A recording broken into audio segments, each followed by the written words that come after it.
So yeah, we're all set. We're going to be hitting the road. Actually, tomorrow morning at about 5 o'clock, I'm going to do that thing where you get the kids out of bed and they're bleary-eyed and can't put up a fight. Throw them into the back of the car where they're going to fall asleep immediately and hit the gas. Oh, boy. That way, I don't know whether you do this. This is a great parenting tip if you've ever done a road trip with small kids. And my kids are older, but I still do it. You get as much mileage in the first part of the trip by getting them to fall asleep. You get them up early in the morning, put them in the back seat, and just run. That time, by the time they can wake up and start fussing, like, I want to pull over, I want to eat, I got to go to the bathroom, are we there yet? You're at least a good chunk down the road. That's funny. You know why that's funny to me? Because I was the youngest of 7 kids, and we would drive across country every summer for our big trip. And we'd go to the East Coast, visit relatives. And my dad, every summer, the morning we were going to leave to go back to Massachusetts, he would be like, all right, we're leaving at 5. Everybody be ready. Alarm clock's going to go off. Leave at 5. But this is the amazing part. With 7 kids, we would leave at noon every time because there was no way.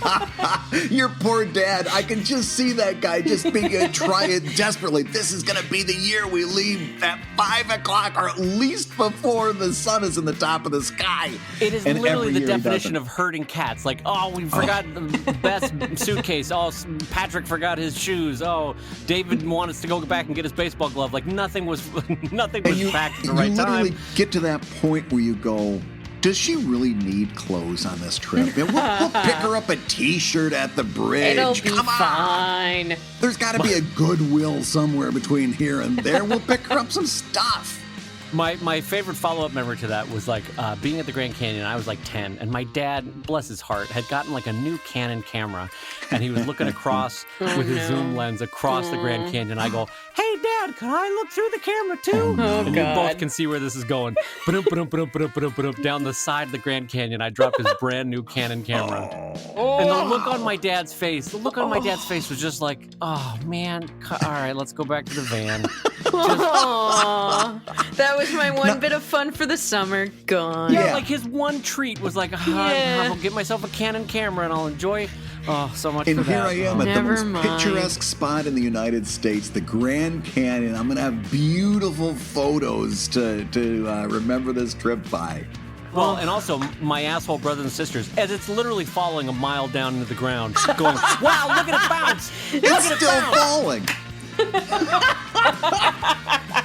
Look at it go! Wow, it's making a little avalanche as it goes. Look at that, Dad! Hey, Dad, that's your $500 camera. And if they're anything like my brothers and sisters, like 3 hours later, you'd be in the car driving, it would be quiet, and somebody would go, I bet you that camera is still falling. Well, so Brad, though, you going on this trip actually raises a good point. This will be fun to talk about with Katie. So how do you, because you're this, ostensibly, you're going to, quote unquote, get work done, quote, on this trip. How are you going to pack for, prepare, and get work done in where are you, Alabama? Where are you going? Alabama, well, Michigan. Just like Alabama. Trip, but different. Just like Alabama, but with cold weather. No, actually, my August is horrible. This week, I'm going up to spend with my family in Michigan for about a week and a half.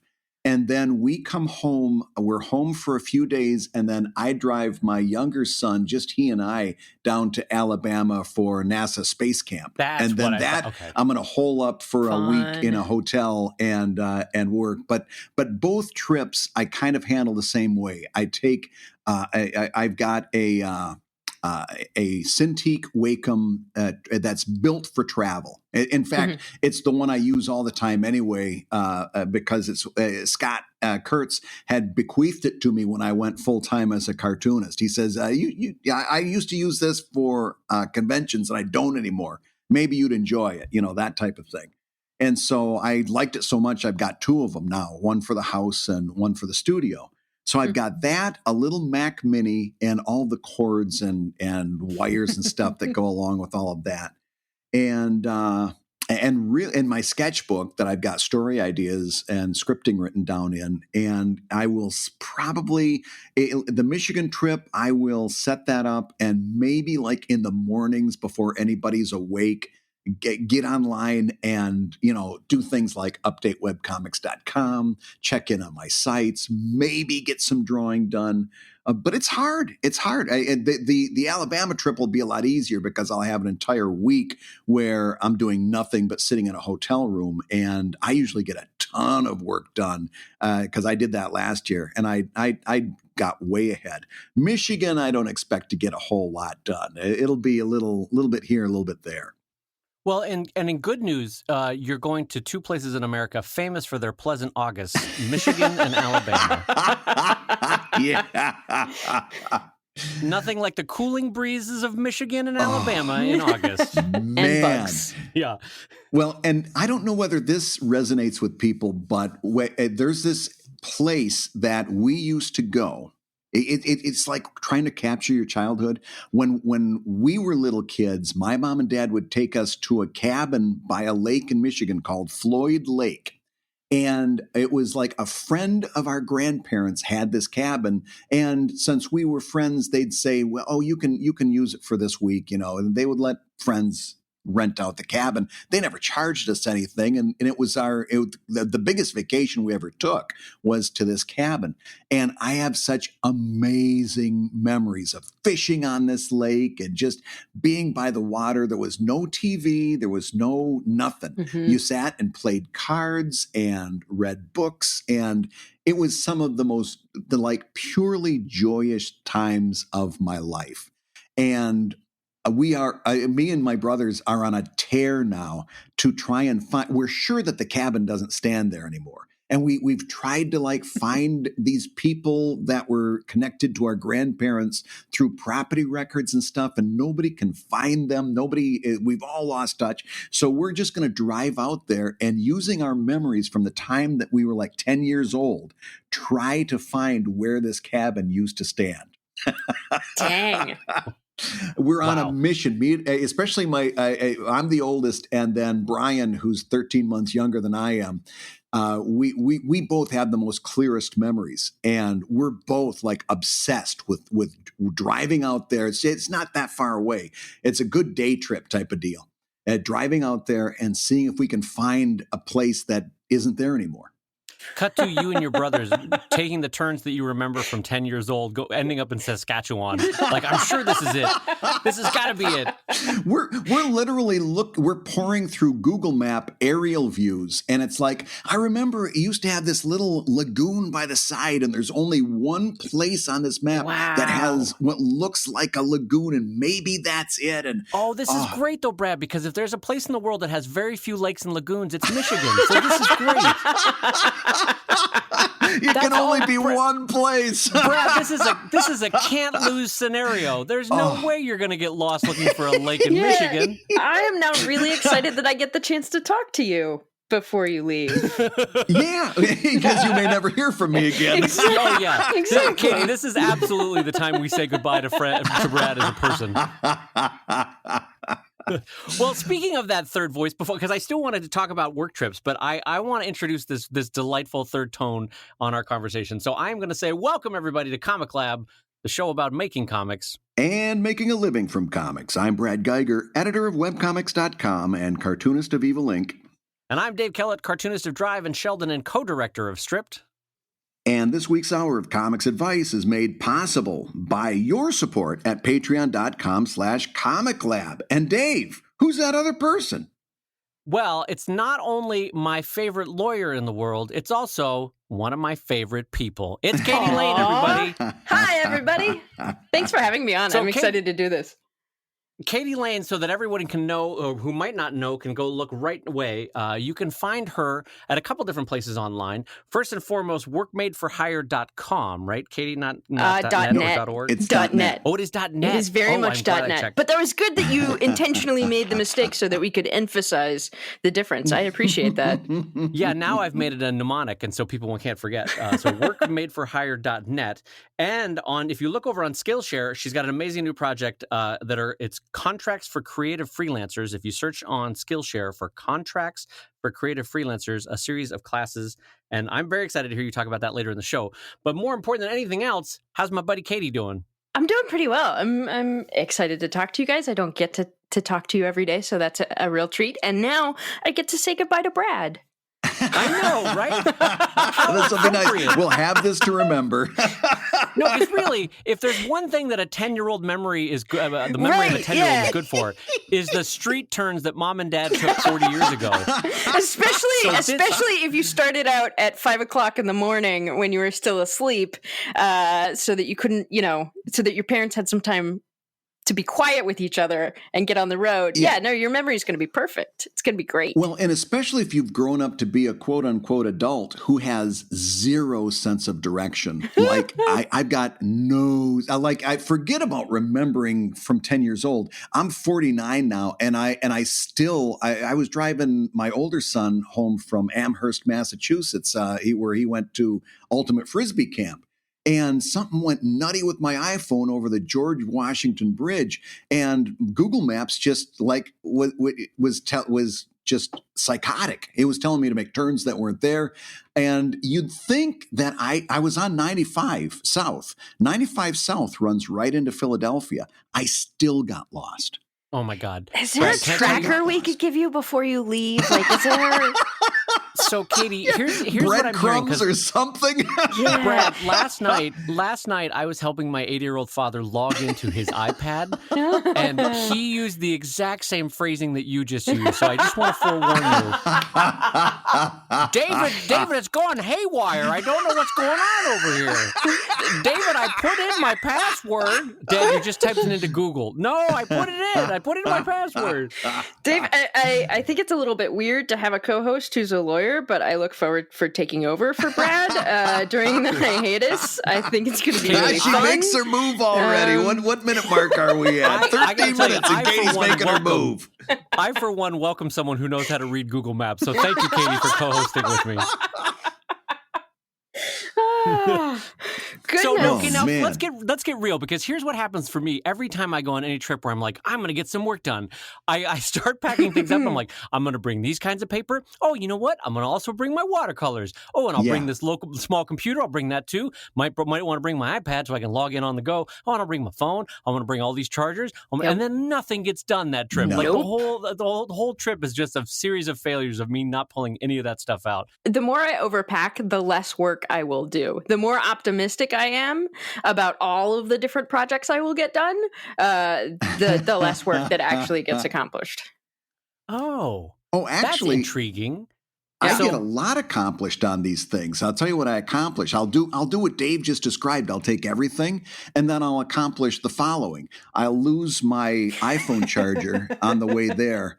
I'll lose my iPad charger at the rest stop, and I'll come home with half the stuff that I left. Good, wow, we're really getting an image into Brad Geiger's grandpa world, aren't we? Yeah. Go on vacation with Brad. Lose all your shit. It's an adventure.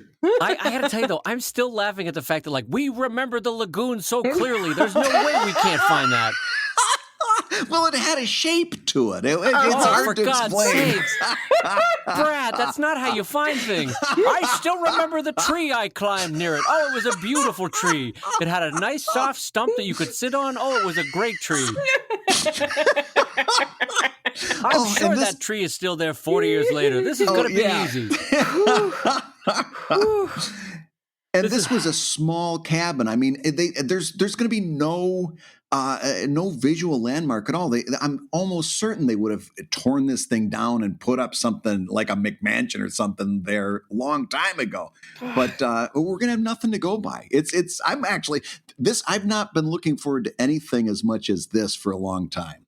Brad, I'm lighting a candle for you. I know. I'm not Catholic, but I'm considering saying a couple rosaries. Come on, man. Anything can help at this point, Katie. Yeah. So I have a question that is not about getting lost, but is about Brad's Brad, you were describing that you have a travel Cintiq and a Mac Mini. Yeah. Yeah. So one of the things I've noticed in traveling with a cartoonist is that if you don't have the right cord, which is not easily reproduced because the owner of the various devices has dictated what the connector is going to be, but if you don't have one of those cords, you can have all of your stuff and still not be able to get anything done. So how do you make sure that you have all of the cords that you need for the machines that you're taking? Do you have like a go bag, a checklist? Like, what do you do? I when I used to do conventions all the time, I would literally print out a checklist. Okay. For this, now you're making me nervous because I don't have a system other than being fidgety and a little bit OCD. In other words, I'll probably check it and recheck it and recheck it before I leave. But I don't have anything close to a system other than, like, when I do it, I just try to really, really pay attention and not get distracted by shiny objects so that I do everything I need to do. I'm telling you, this trip is a can't lose. This is a can't lose for Brad. There's no way a thing is going to go wrong. This is amazing. No, I may have to take my microphone and report in on Tuesday at our regular recording time and just give you an update with everything that's been going on. Can I echo Brad's answer to Katie's question? Because I think this is a good one. Because I just got done doing San Diego Comic-Con, and this is actually worth sharing. You will save yourself a ton of time exhibiting at any point in the next 5 years if you write down everything that you wrote in an Excel checklist or a Word checklist or however you want to do it, just so that even 5 years from now, if all your wires have changed, you know to look for them and on your checklist. It's having a checklist for a comics convention or any traveling event for a cartoonist is so helpful. And so I can't recommend that enough. Just save it somewhere in the background of your computer. And Brad, I will even share my checklist for San Diego Comic-Con because it's now the full length of an 11 by 17 piece of paper is my checklist. Oh my gosh. Cats. That's how big that checklist is. How many things is it covering? Everything. And I have it broken up by segments. So I'll have like physical things that I need at the convention, marketing and PR things that I need at the convention, merch that I'm selling. Yeah, that's electronics that I'll need. That's what I meant. I was curious, like, is it just covering things to pack, or is it also the things you have to do? It sounds like it's everything. Yeah, it's everything, because I've gotten to conventions in the past where everything is there except for whatever reason, my book 5, and it drives you nuts when that happens. So, yeah, and what's nice is I've set up the list so that when I do a traveling show, there's a subset that, like, take these on a traveling show, take these on a show you can drive to, and so it makes it really easy to do. One thing that I will suggest is that I used to do when I was going to a lot of conventions is I had a convention briefcase. And I just stocked that briefcase so that I put a bunch of stuff in it that I knew I would need at different times, like a spare toothbrush, a toothpaste, breath mints. As you can tell, I'm very orally fixated, but also Band-Aids and maybe an Ethernet wire and Post-it notes and markers. And I would just stock this briefcase, and you'd get one of those briefcases with lots of pockets and stuff. And business cards. And once you got that stocked once, once you grab that briefcase, you're prepared with a bunch of incidentals. You don't have your books or your flyers or anything, but once you have that briefcase in hand, you know that you're a little bit prepared for a whole lot of everything. Yeah, I used to have when I would do speaking engagements where it was less likely that they were going to have a setup ready for me to use, I had a bag that was just the cords that I needed to connect to various projectors, and it had like an extra remote in there.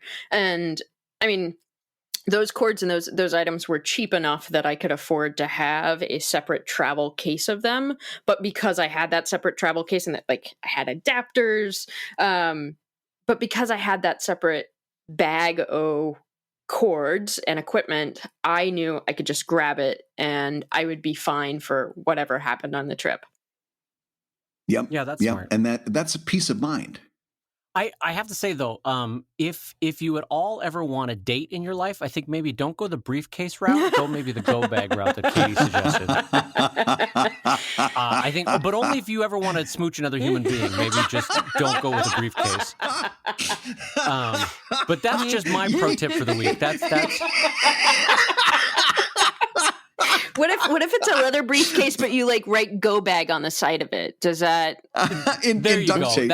That's sure to win over someone's heart. I'm sure that's yeah. I just, in terms of, but if you don't mind ever looking attractive to any other human being, I think a briefcase is the way to go. Yeah. Well, wait a minute. What's wrong with a briefcase? I looked really good walking up and down hotel concourses with my briefcase. Yep. Let me ask you, I think Katie and I are both curious. Were you already married at this point? Oh, God, yes. Listen, thank God that the marriage had already been like cemented by the time I started doing comics. I don't think I would have gotten very far otherwise. Yeah, I don't think the briefcase would have helped. I would not have. I would have not have been very good otherwise. No. So I want to circle back on, before we forget this or move on from this topic, I want to circle back on one other thing that Katie said, because I like this idea. The idea that like you don't pack for everything, you pack for one thing, and then you try to just get the one thing done on the trip. Is that the idea? Yeah, Dylan's family has a cabin out on the beach. Dylan's my wife, Dylan McConis. She's lovely. They have a cabin out on the beach, and we've gone out there a couple times for like an extended period of time to try to get some work done and also relax. I hear it's a thing. And what I noticed on those trips was the more, because I'm always optimistic, right? I always think, I'm going to have free time. I'm not going to, there's no internet access out there and cell service is really bad. So I know I'm not going to be stuck just answering emails or doing that administrative stuff that I always feel is taking me away from my quote unquote real job. And so I would always plan like these huge, elaborate lists of projects that I was going to be able to accomplish. And inevitably, I would get there and, it's really nice to read a book or go on a walk on the beach. And then, I got to work, but I've got so many things to choose from. How am I going to... I'm going to take a nap. And when I wake up, I need really limited choice when it comes to working. I need to have an idea of what I'm going to try to accomplish. And Dylan is always trying to convince me to make my list shorter. And I'm always trying to convince her that that's really not long enough. So what I've learned is I listen to my wife. She's right. And the fewer things I try to put on that list, the more I'll actually get done, because I'm not spending time deciding what to do or feeling bad about not having gotten to that thing, or, doing a little bit here, doing a little bit there, but not actually making enough progress in any one area. Gotcha. And now you're already married, but what is your stance on bringing a briefcase on the trip? I do not bring a briefcase. I actually no longer own any briefcases. I'm gonna post a photo for our Patreon backers of my briefcase. Sure. And when you guys see it, you're gonna say, "Oh, I get what he's talking about. This is Brad, super cool." Understand? I've had a briefcase in the past. I've had a briefcase from France. Yeah, but you're a lawyer. You probably had actual briefs in them. It's still a bad idea. I like how Brad is pitching it as though, like, you guys are going to see this photo of me carrying this briefcase, and those wedding rings are going to come right off. They're going to come right off. Oh, my God. You wait and see. You'll be sorry. I like how a third of the show has become about Brad's briefcase. Brad getting lost with his briefcase in Alabama or Michigan. That's okay, because there's a compass in it. That's right. But we found the lagoon. It's just a lake. We found the lagoon, Brad. It's just a lake. So, all right. Well, let's talk about your past briefcase holding days, because this I'm realizing we did not do a suitable enough job to in introducing you. So, as a lawyer to the cartoonist stars, you have represented both Brad and I and many of our cartoonist friends in many contractual reviews or contract creation moments. Yep. But what was your journey? How did you fall into being a wonderful and delightful cartoonist, lawyer that every cartoonist Oh, loves? I like that question better than how did you become a lawyer? Because it's just how you became a lawyer is just sad. I used to do theater, and I really liked being involved in theater and being involved in, making art. But I also realized pretty quickly I wasn't going to make that my career. I didn't have the stamina for it. So I went to law school with the full intent that I would be able to work with creators and help them better understand the law, better understand contracts, better understand intellectual property, so that they felt like they had actual genuine guidance, as opposed to this is what it says for small businesses that are insurance companies, and that's not exactly me, but I'm gonna jam it in here and see if I can make it fit, and it didn't quite fit, so I'm gonna take this advice from this totally different industry and see if I can make that work. What I found at the time that I went to law school was a lot of the advice that was available for artists was either for artists who had already made it, right? Like you had landed a couple big gigs. You were now making a good amount of money. You had representation. You bought a briefcase. You have briefcases. You have a collection of briefcases. Everybody loves your briefcases. You get lost in Michigan on a regular basis. But you've made it, right? And that kind of advice is different, and it's not really helpful to apply when you're just starting out. So I wanted to be able to work with people who are maybe earlier in their career, middle of their career, doing, a lot of those people are doing really well, but the advice is still a little bit different from, I just landed $1 million contract and have a gallery show at, a famous museum, that sort of thing. So yeah, I've been doing this for longer than I can imagine, but I love it. I love helping people figure this stuff out. Well, and what I like about you is that not only do you approach it with kindness and joy, but you do a wonderful job, and it's very much a giving back scenario. Is that both in the moment of being hired and even outside of it in a public setting, you are a teaching lawyer and a sharing lawyer, and instructive to other people about how the law works and how they can approach it and how they can implement it in their own careers. And I think that is super admirable, just in terms of being a wonderful person. And I think you should be rewarded for that by being given ice cream. I don't know. I don't know where that was going to end. No, thank you. I really appreciate that, because it's important to me that I am teaching, right? Like, I don't think this knowledge should be held back from people. It is knowledge that you need in order to do your job, to build your career, and there is no reason why it should be trapped in my head. You might not be able to do everything on your own, but if you understand how things work, when you work with an attorney, you'll be able to be a better collaborator with them. You'll be able to be more involved. You're not going to have to just hope that they're giving you the advice that you need. You can ask questions. You can tell them what you want. You can participate in brainstorming, and that's really important to me. So thank you.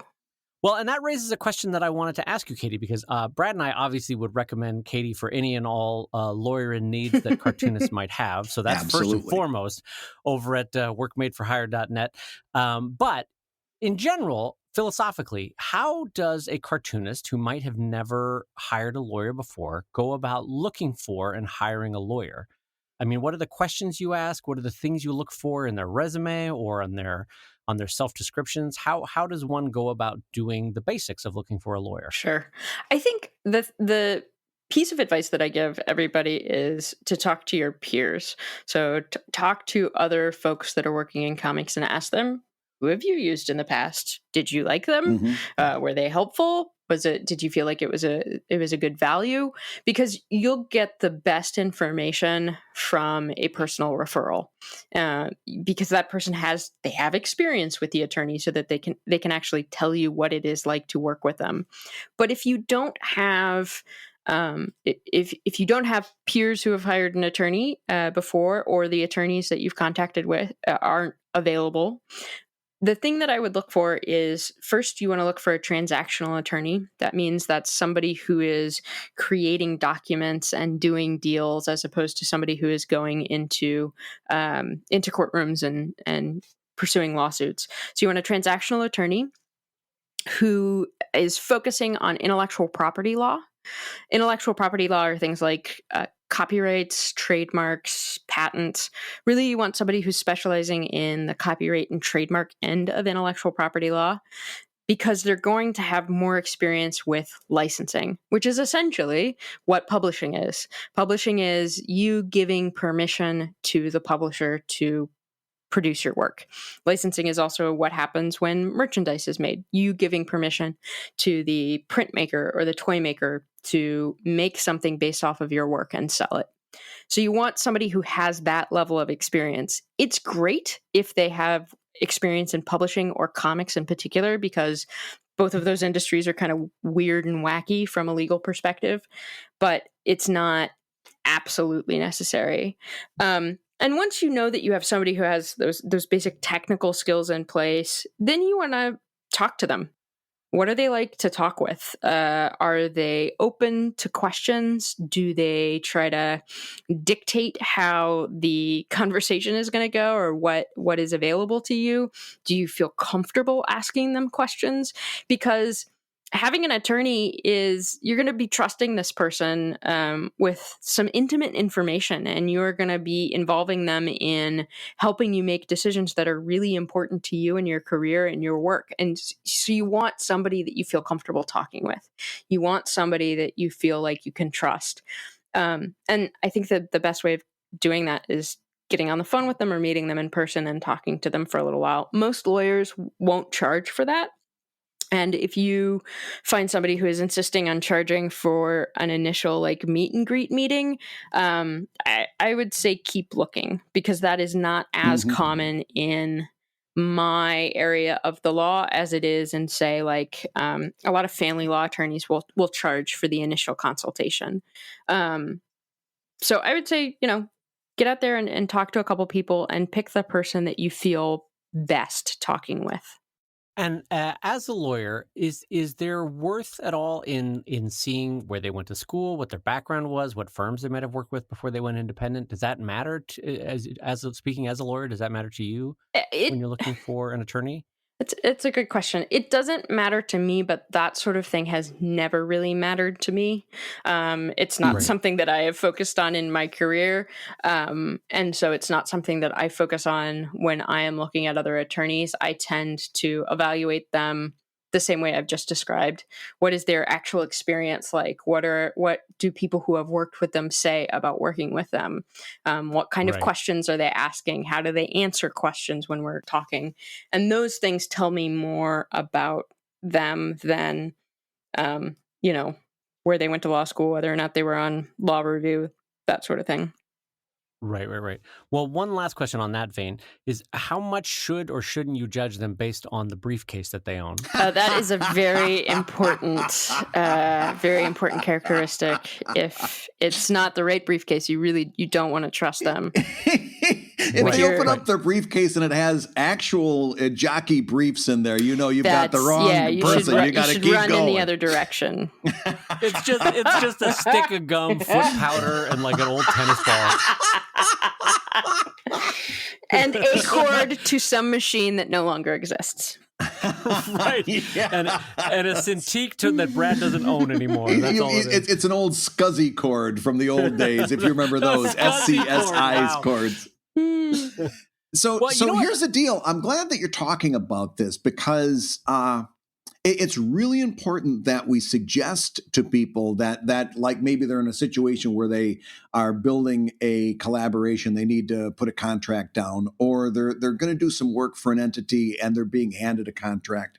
And to get this idea across of having a legal mind give them advice on this, rather than it is important to try to understand this stuff yourself, but to get somebody who really knows their stuff, because there's a lot of nuance in this stuff that we're talking about. And I'll give you a good example, Katie, and you can tell me what you think. We always warn, as artists, we always warn people about work for hire contracts, right? Mhm. Because in a work for hire contract, the holder of the contract owns the entire copyright of the finished product, not the person that created it. All right. In other words, you give up your copyright immediately to the person holding the contract.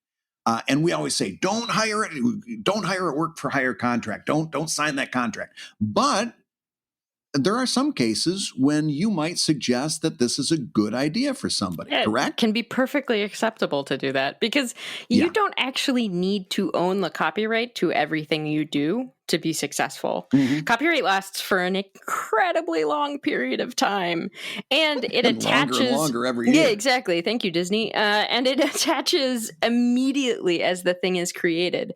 So owning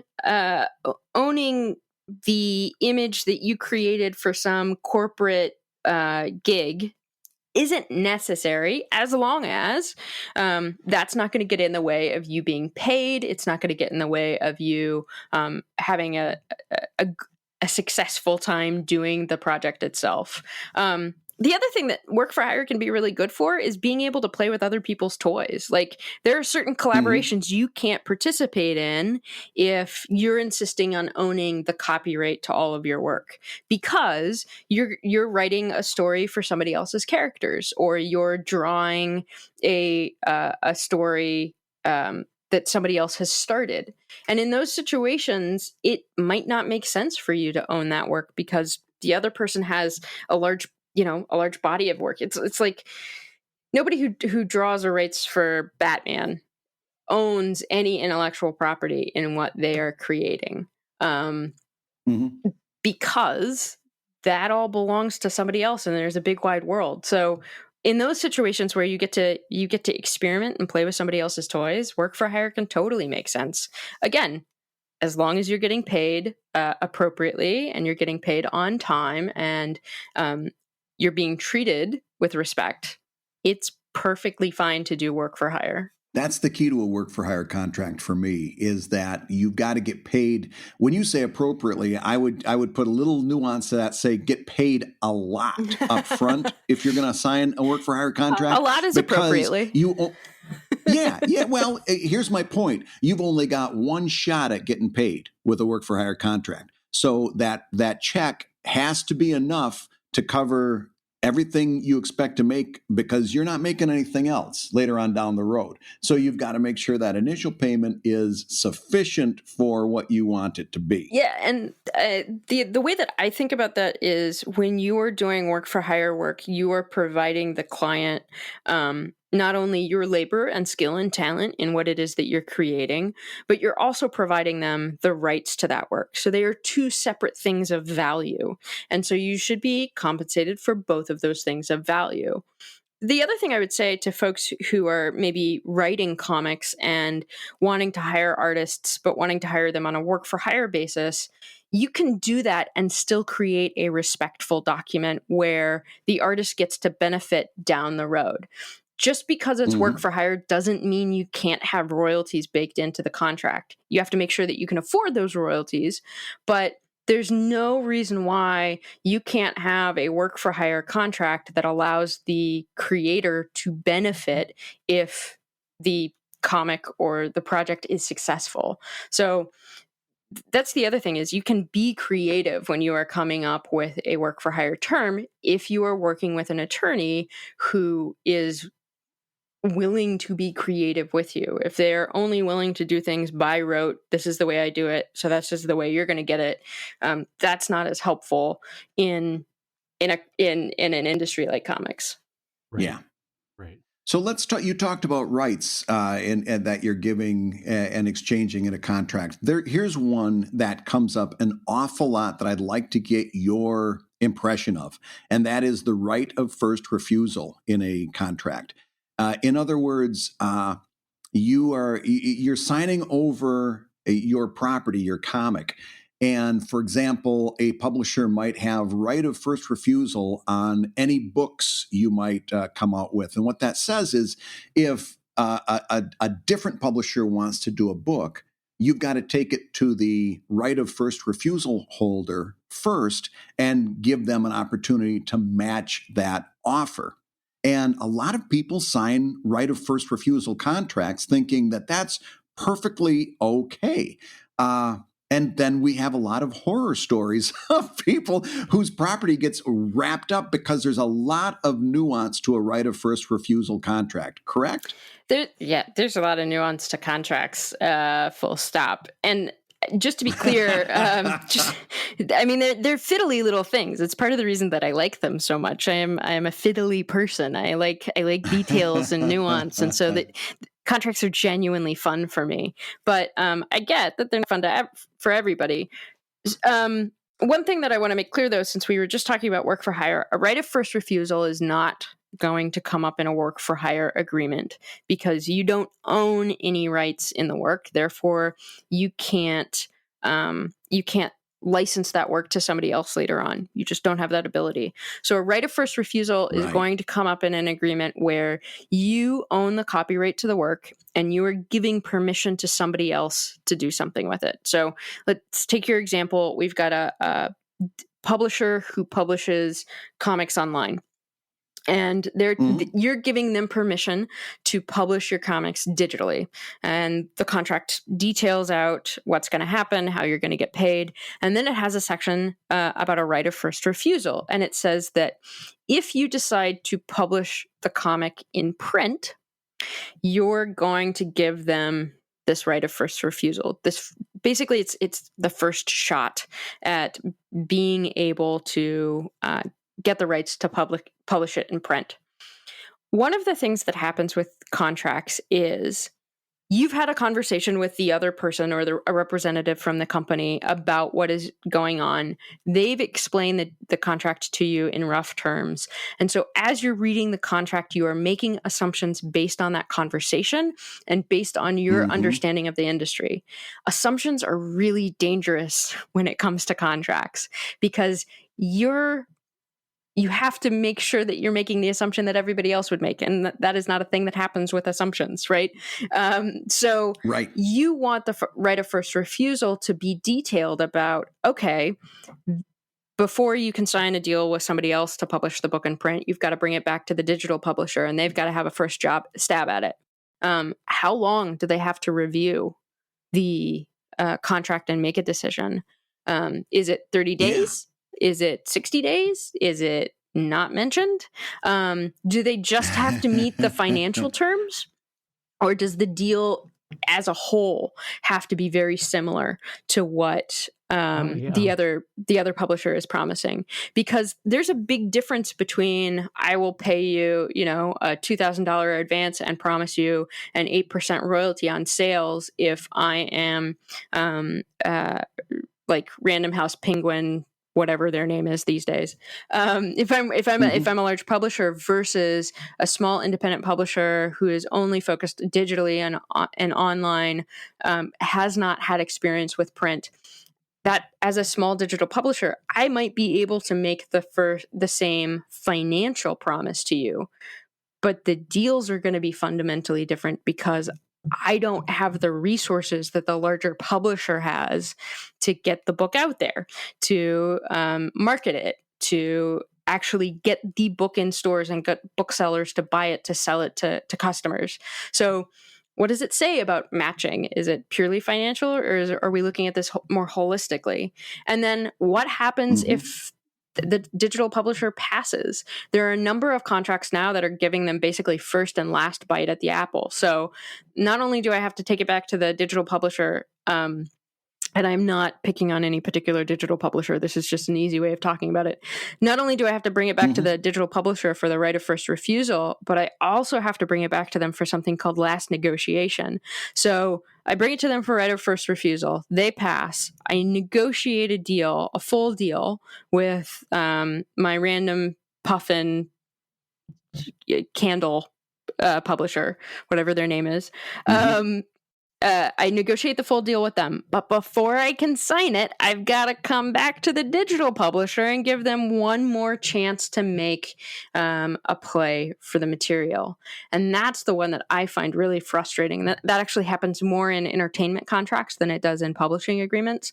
But that puts that company in a ton of control over what happens with your material, because they can kind of just sit back and wait. You have to do all the work, and you have to negotiate a deal with somebody who knows that once you've settled on those terms, you're taking them back to somebody else and giving them the opportunity to potentially pull the rug out from underneath them. And that sucks. So they don't have any real impetus to do good faith contract negotiations with you, because they know that you're operating under this other contract and everything's going to go out the window anyway. And it depends. I mean, and let's say, go ahead. Even if they're operating in good faith, let's say they've negotiated with you, knowing that you have to take it back to this other company.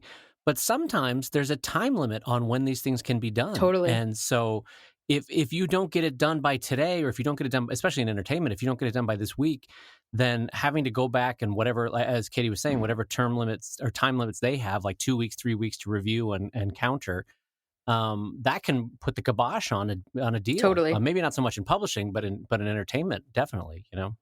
Time is a really important factor in a situation of right of first refusal. For example, if you don't have a time limit listed in your right of first refusal, you could have a print publisher say, we want to print your book. You come to the digital publisher that holds the right of first refusal contract, and they say, oh, no, we're going to match that.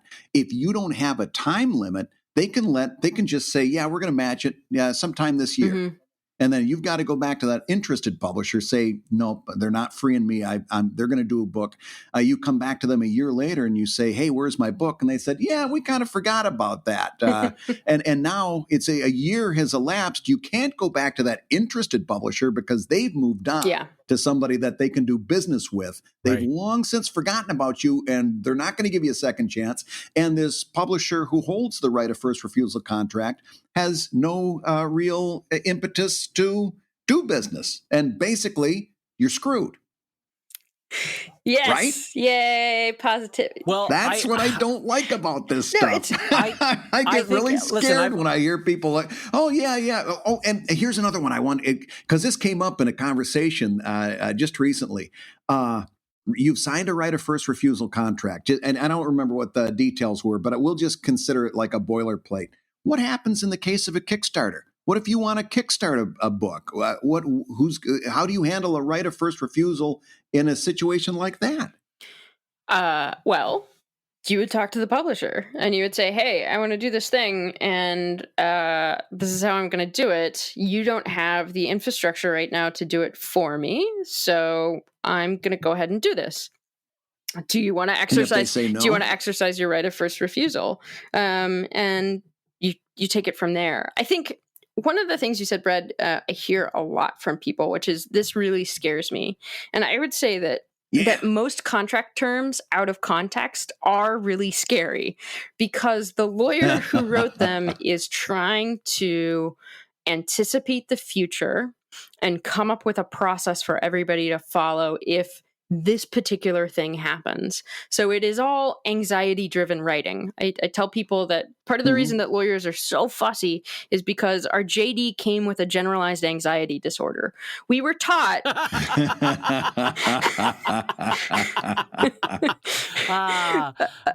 got me. But we were basically taught, like, you have to anticipate the future and plan for things so that your client never ever has to deal with any sort of pain or frustration. And if they do, you then have to be able to bring the biggest tool in your briefcase and protect them.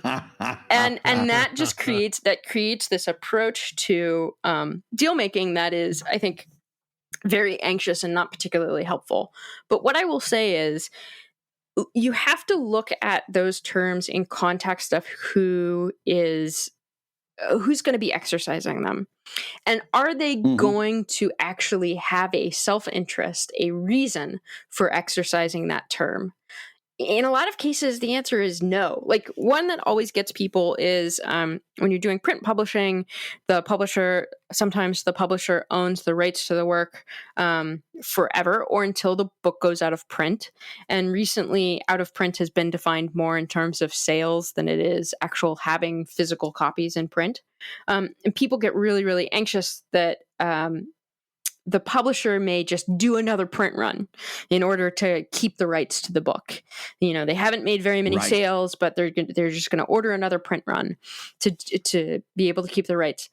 That is incredibly expensive. If they have not been selling your book for an extended period of time, the only reason they're going to want to do that is if they believe they can make money off of spending that money. Or they want to keep it from somebody else. But I think it's less common for that to be the motivation to keep it from somebody else, than it is to look at it and say, oh no, I can still make money off of this. And I need this to make money because when I planned for the investment, I saw a sales period of at least 10 years or 15 years or whatever it is. So that's the other thing to keep in mind when you're looking at these terms is, what do I know of this publisher's reputation or this company's reputation? How have they behaved in the past? How do they seem to be making decisions? Do they seem to be collaborative? And then the other thing is, maintain open lines of communication with whomever you contract with. It should never be a sign it and we never talk again. You should always be talking to them about how things are going, sharing information about how you're progressing with your work, asking for information about how they're progressing with theirs. Have that open line of communication so that when it comes time for things like, hey, I really want to do a second book. You said that your sales don't justify you publishing it right now. What if I did a Kickstarter and I raised X amount of dollars? Would that justify, would you be able to use your distribution contacts if I could, say, cover the cost of, printing 10,000 books? Because you'll get better results if you can be collaborative like that with the other party. And if they can't do it, they'll say no. But because they have a relationship with you and they know what it's like to communicate with you, they're probably going to be more inclined to say, yeah, go ahead and do your Kickstarter. I don't care. That's totally fine. I trust you. I know what it's like to work with you. Yeah.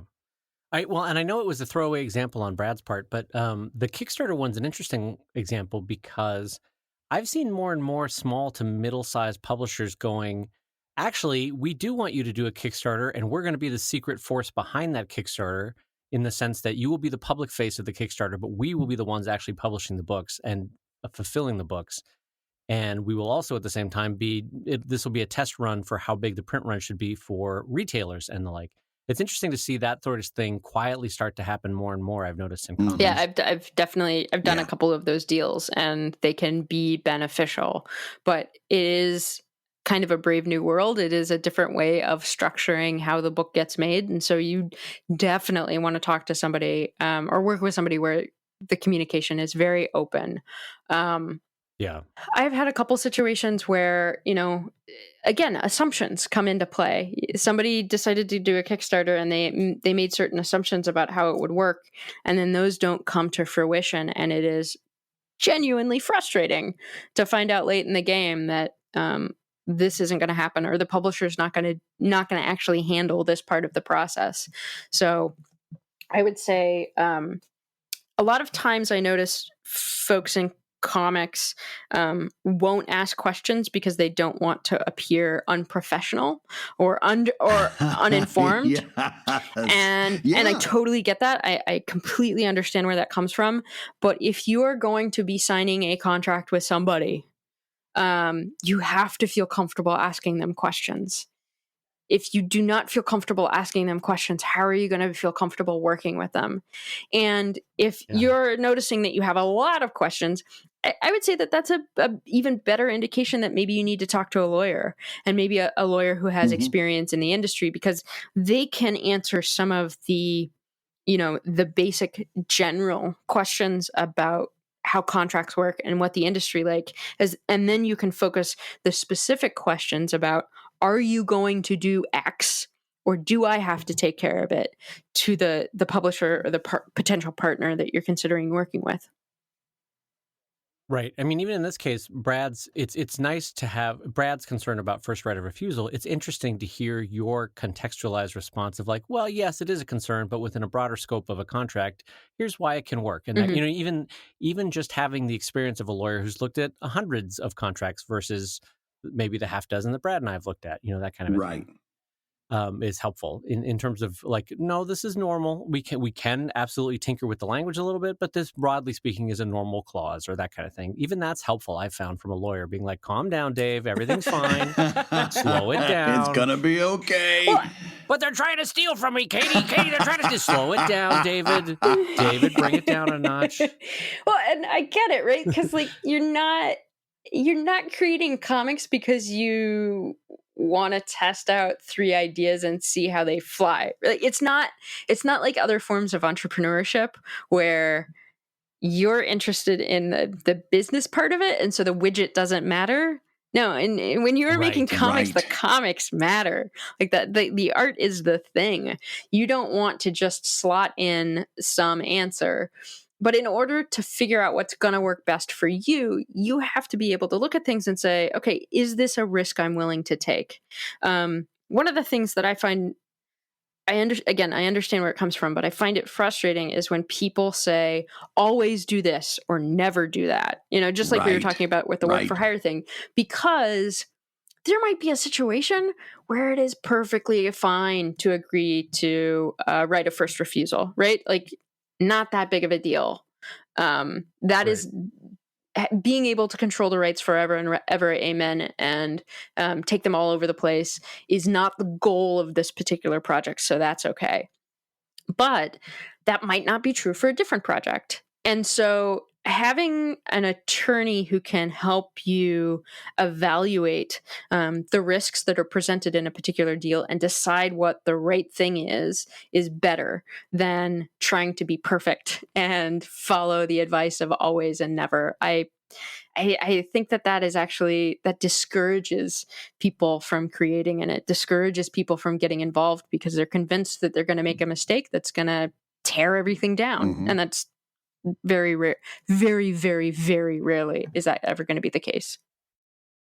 Dave, I know that you can confirm this, Dave.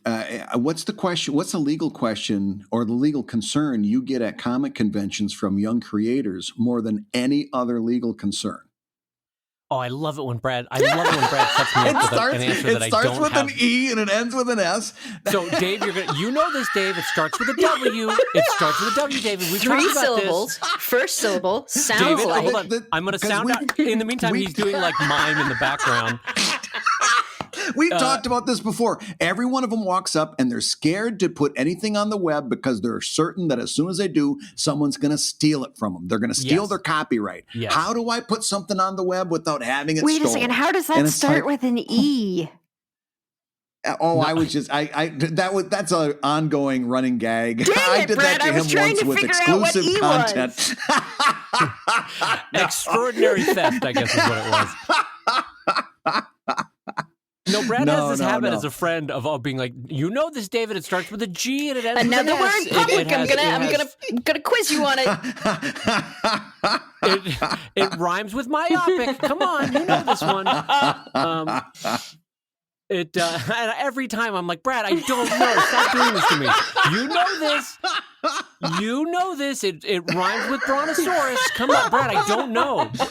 Come on, David. It has 4 syllables. Brad, stop it. I don't know.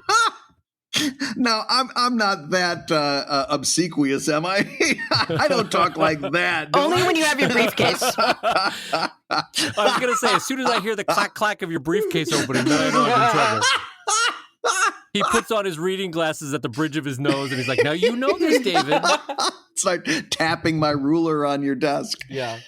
Well, no, so yes, everyone is afraid of having their copyright stolen, or their work stolen in the form of someone stealing their copyright, and they don't have the legal staff to fight Disney. That goes back to Katie's response, though, that we are not doing A/B product testing. It's not like we're just selling T-shirts and do people like the blue one or the red one. When someone puts their comics up, sometimes it's the one very personal story right now for them and nothing else could replace it. So I get the fear that people are like, some big company's going to steal my idea.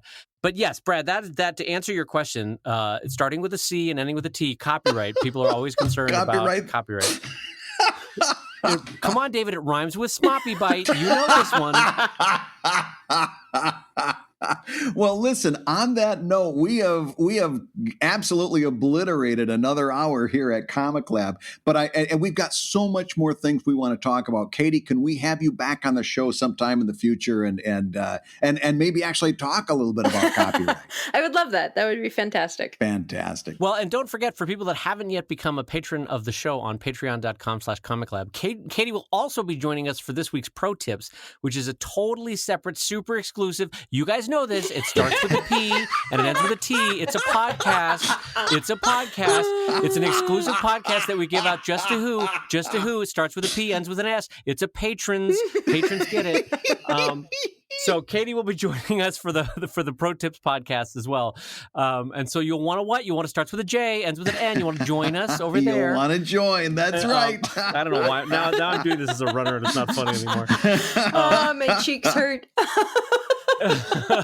So anyway, but lest you have forgotten, first of all, Brad and I've used Katie, 3, 4, 5 times contractually, and I cannot recommend her enough. So as a pro and as a friend, I will recommend Katie's services. But if you're curious, you can also check her out at workmadeforhire.net.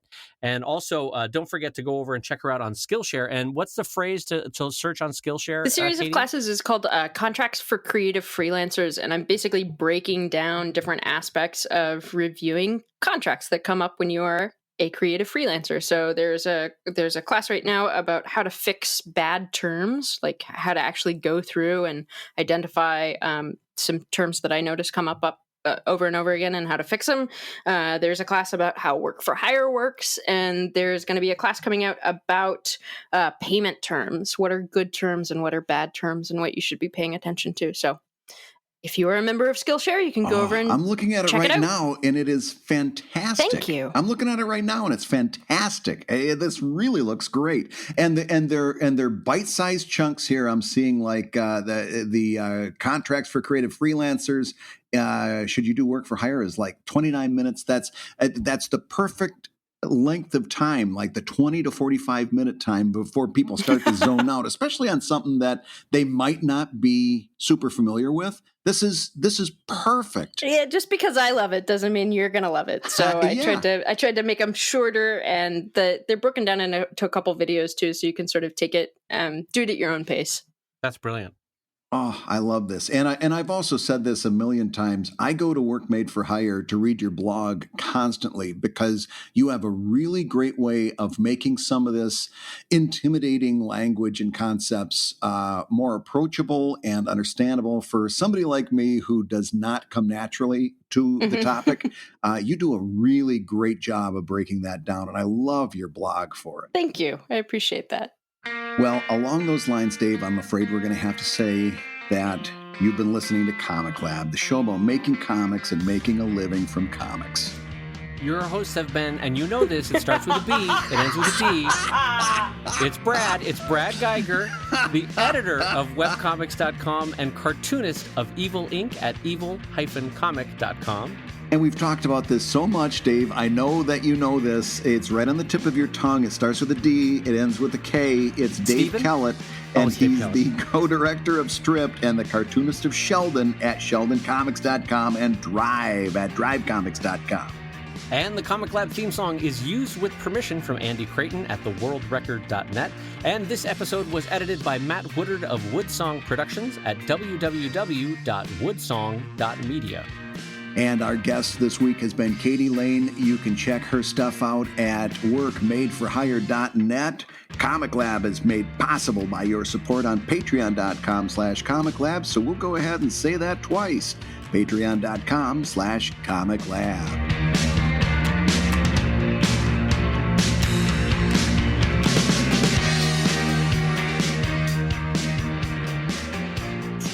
Okay, I'm hearing something like it sounds like a knocking, like somebody standing outside knocking on the door. Oh, did you hear this? Did you hear that? Oh, is This? that the workers outside your house, Dave? No, that's my fat butt on my chair, but thank you, Brad. I appreciate that.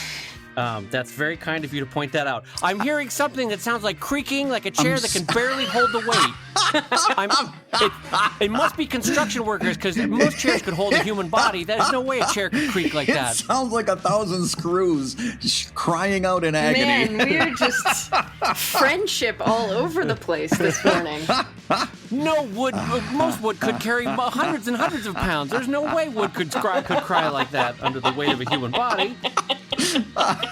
I've never heard pleather groan in my life. By the way, I hit record, so this is great. This is now officially advice.